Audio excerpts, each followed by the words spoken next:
আপনাদের সঙ্গে ডিমের একটা রেসিপি আজকে শেয়ার করব। আসসালামু আলাইকুম, কেমন আছেন সবাই? চুলাতে পানি দিয়ে দিলাম ভিনেগার আর সামান্য লবণ। পানিটা একটু গরম হয়ে গেছে, এই জন্য আমি চামিচ দিয়ে ডিমগুলো দিয়ে দিলাম।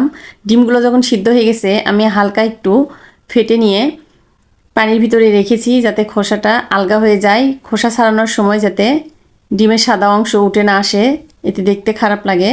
টাটকা ডিম হইলে অনেক সময় খোসা ছাড়াতে গেলে এরকম সাদা অংশ উঠে আসে, এই জন্য ভিনেগারে একটু লবণ দিলে এরকম হবে না, সুন্দরভাবে খোসাগুলো উঠে আসবে।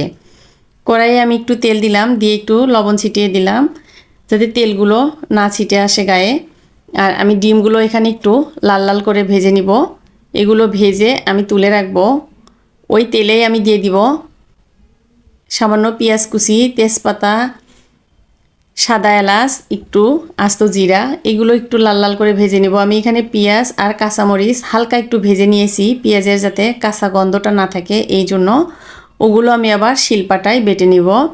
আমি এখানে দিয়ে দিলাম ঘি, আর এখানে আমি আদা, রসুন আর জিরা একসঙ্গে বেটে নিয়েছি, আর দিয়ে দিলাম কাঁচামরিচ আর পেঁয়াজ বাটা।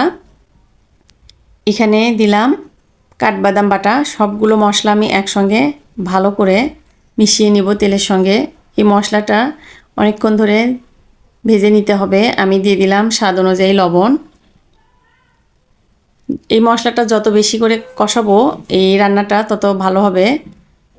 মশলার কাঁচা গন্ধটা চলে গেলে আমি এখানে সামান্য পরিমাণ দুধ দিয়ে আবারও মশলাটা ভালো করে কষিয়ে নিব। দিয়ে দিলাম গরম মশলা গুঁড়া এবং জিরা গুঁড়া। এগুলো দিয়ে আমি আবারও ভালো করে কষিয়ে নিব। এটা বেশি সময় নিয়ে একটু কষাতে হবে, নাহলে খেতে ভালো লাগবে না। আর ঝালের জন্য দিয়ে দিলাম একটু লাল মরিচ গুঁড়া, এটি একটু কালারেও আসবে, এই জন্য দিলাম। বেশ কিছুক্ষণ ধরে এটা কষাতে হবে। উপরে যখন তেল উঠে আসবে এখানে আমি দিয়ে দিব দুধ। যে দুধ রেখেছিলাম পুরোটাই আমি এখানে দিয়ে দিব। আমি এখানে অফ ক্যামেরায় টক দই দিয়েছিলাম, যেটা দেখাতে আসলে ভুলে গেছি। টক দই আমি পানি ঝরিয়ে একটু ফেটিয়ে নিয়ে এখানে দিয়ে দিয়েছিলাম। দুধটা দিয়ে আমি আর একটু জাল করে নিব। নিয়ে আমি এখানে দিয়ে দিলাম 4টা কাঁচামরিচ, মাঝখান দিয়ে একটু কেটে দিয়েছি, এতে একটু ঝাল বের হবে। আর আমি ডিমগুলো এখানে দিয়ে দিলাম। এগুলো দিয়ে আমি ঢাকনা দিয়ে প্রায় 2-3 মিনিটের মতো ঢেকে রান্না করে নিব।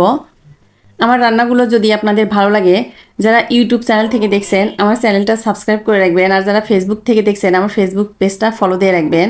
আর আমি এখানে দিয়ে দিলাম একটু চিনি, আর নামানোর আগে দিয়ে দিব একটু পেঁয়াজ বেরেস্তা, আর দিব সামান্য একটু ঘি। এখন আমি একটু 2-3 মিনিটের জন্য দমে রেখে দিব। সবাই ভালো থাকবেন, আল্লাহ হাফেজ।